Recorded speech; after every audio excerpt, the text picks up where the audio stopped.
Game. Isang nagpakilalang bagman ikinanta na suportado ng Pogo at drug lords si VP Sara. Ang kontrobersyal na mga magnetic lifter Suportado ng Pogo at mga nagpapakalat ng ipinagbabawal sa gamot sa Pilipinas na ginamit sa pagsmuggle ng shabu na nagkakahalaga ng bilyones, itinuro sa mister ng pangalawang Pangulo. Narito ang ating exclusive kay Manscapio.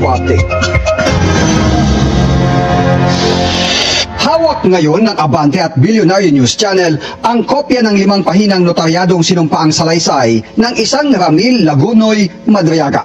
Ayan na, mga bossing.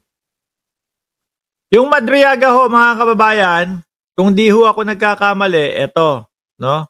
I-share ko muna sa inyo. Ayan yung Madriaga. Ayan, kadikit talaga ng Vice Presidente. Ayan, mga bossing. Ngayon, at least, kumbaga, pinakita lang natin yung picture nilang dalawa ng Vice Presidente. No? Kaya kung yung mga nagsasabi, sino ba yung si Madriaga na? Sino ba yan? Ano naman kaugnayan niya sa Vice Presidente, etc. Hindi nagtatago si Bato. Nasa ospital po siya. Nabulunan sa sobrang atras ng sabi ni Noel Tan. Tuloy natin ito. Kung matunto ng abogado ni Madriaga na una lang binanggit na naging abogado rin siya ni Kerwin Espinosa. Sa eksklusibong panayam, sinabi ni Attorney Raymond Palad na nag-reach out sa kanya si Madriaga matapos makaramdam ng pangamba kasunod ng ilang beses na umanong pagbisita sa kanya ng mga taong konektado kay Vice President Sara Duterte. Lately kasi may mga dumadalaw sa kanya doon na sinasabi niya na tao or identified kay VP Sara.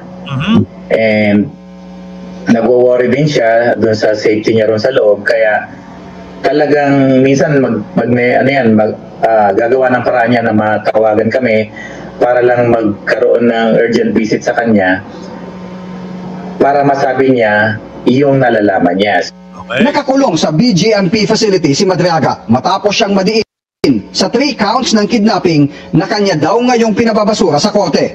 Sa kanyang sworn affidavit, 2016 siya pinakilala sa pamilya Duterte at nang manalong Pangulo sinoy Mayor Digong Duterte, nagbibigay siya ng intel sa Pangulo kaugnay ng Oplan Double Barrel. Dati na raw siyang nagtrabaho bilang intel officer sa Finance Department, National Security Council, ISAF at sa PSG. Mabigat pala talaga itong si Madriaga, ano?